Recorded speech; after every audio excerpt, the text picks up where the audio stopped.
Assalomu alaykum. Bugun biz sizlar bilan chet tillarini o'rganishda eng samarali va sinalgan rivojlanish yo'li haqida gaplashamiz.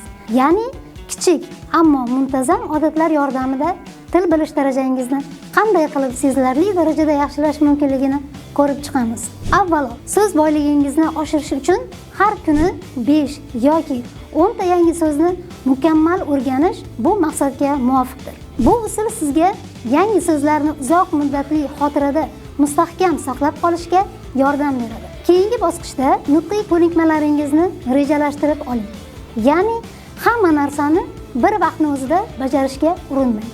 Masalan, bugun tinglab tushunish, ertaga gapirish, indinga esa o'qib tushunish yoki yozish ko'nikmalaringizni mashq qiling. Bundan tashqari, grammatik mashqlarni bajarish sizga zerikarli tuyulsa, bunday holatda o'zingizga shunchaki ayting: men faqat 10 daqiqa davomida bitta mashqni bajaraman.